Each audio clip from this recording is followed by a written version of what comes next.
Question. We're just hearing from Josh Hawley that he's going to object on January 6th and force a debate on electoral college votes. Could you comment on that move from the Republicans? I have no doubt that on next Wednesday, a week from today, that Joe Biden will be confirmed by the acceptance of the vote of this electoral college as the. Hello, this is John Reon, and welcome to the real world as we are seeking truth daily together. Grab a cup of coffee, put a little cream of truth in there as we move forward and look at what Donald J. Trump, our sitting president, just tweeted not once, not twice, but for the fourth time in 4 days, January 6th. See you in D.C. That is going to be one heck of a gathering, I'll guarantee you, 7 days from now. And the most important thing that we need to look at is the weather. And we have prayed for good weather on January the 6th, and God is going to deliver.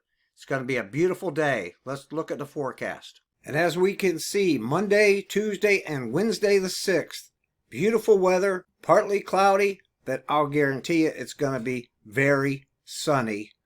Wednesday the 6th in Washington, D.C., with what they're calling is a temperature of 49 degrees.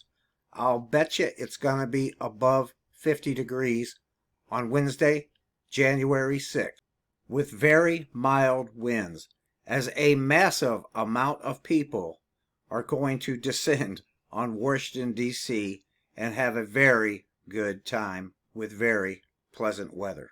Even the all-powerful Google search engine cannot suppress this story, for if you Google Washington, D.C., January 6th, your top story is not Congress set to certify 2020 election results in Biden's favor, but you get be there, will be wild, pro-Trump protest expected on day Congress to certify 2020 election results. You get 2 downtown D.C. Trump supporter hangouts to be closed on January 6th rally. That's because everybody's going to be in the streets. Massive crowd. You get Donald J. Trump's Twitter. January 6th, see you in D.C.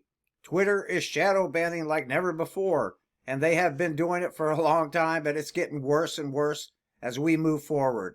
And you just get all this pro-Trump protest scheduled, and it just goes on and on and on. Third MAGA rally planned in D.C. on January 6th. Third, because there was one a month ago and there was one 2 weeks ago, and those weren't called for by Donald J. Trump. Our president did not tell people to show up to those rallies a month ago or 2 weeks ago. They just did. Let's take a look at some of the footage from these massive crowds that showed up. In this video, you're looking at an overhead shot of the crowd from 1 month ago that came together in support of President Donald J. Trump to contest the 2020 election results, for everybody saw them for what they were, a complete sham. And this is just a small portion of the crowd from a month ago. If anybody's got an overhead flyover of the entire crowd, please leave a link in the description. And I hope Guinness Book of World Records show up to what happens on January 6th, 2021, because it's going to be an unprecedented gathering of people in support of a sitting president of the United States of America, and it'll be the largest crowd to ever assemble in the United States of America. So now let's go take a look at what transpired 2 weeks ago.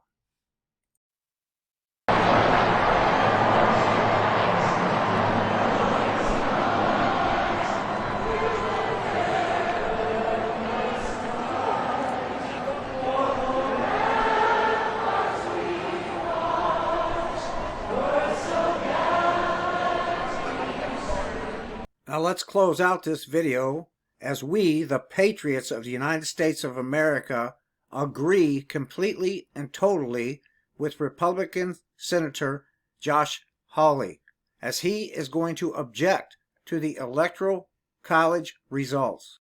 Some of the constituents back at home, group of about 30 people, Every single one of them, told me that they felt they had been disenfranchised, that their votes didn't matter, that the election had been rigged.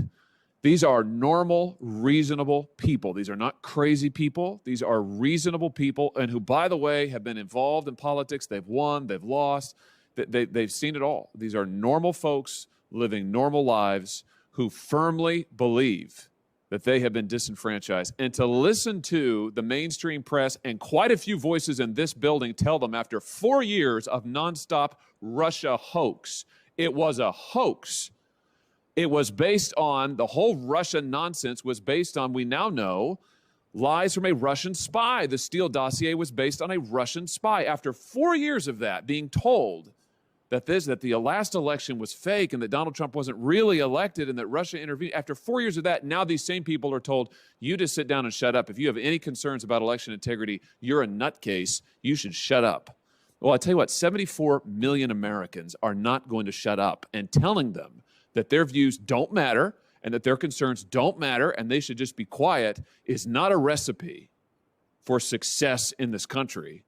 It's not a recipe for the unity that I hear now the other side is suddenly so interested in after years of trying to delegitimize President Donald Trump. So suffice it to say, I'm not too keen on lectures about how Missourians and others who voted for President Trump and now have some concerns about fraud, about integrity, about compliance with the law should just be quiet, and that they are somehow not patriotic if they raise these questions. I mean, it's absolutely unbelievable. Let's put safeguards in place, but one of them is let's eliminate practices that are so prone to fraud and abuse. And I think that's just the very beginning of what we should do. We should also make sure that poll watchers from both parties can be present at all times, that there are eyes on ballots, cameras on ballots at all times, that there's signature verification requirements that are mandatory, that there's mandatory reporting requirements about where we are in the count, where the states are, so the states just can't go dark for days at a time. All of this stuff ought to be common sense. There is no reason we should just shrug our shoulders and say, well, fraud happens all the time, no big deal. It is a big deal. It's a very big deal. And for millions and millions of Americans in this election, it's a very, very big deal indeed. And for those out there, mainstream media or any others, that say there is no evidence to election fraud, my friends, I will give you plenty of evidence of election fraud where you can find it all in one place, and it is right here. And you will find there is actually quite a lot of it. As we scroll down, and this is all the accounts, witnesses, testimonies. I mean, this list goes on and on and on. There is so much here that you can look at and see for yourself that the fraud in this election was so widespread and so out of control, and that if this election is allowed to go through with the results of what we have now, then we'll never have a truly legitimate presidential election in the United States again. For that'll be a thing of the past, and the oligarchy of the United States will be in and take full and complete control of your freedoms and liberties. Seek the truth daily. The truth will find you seeking.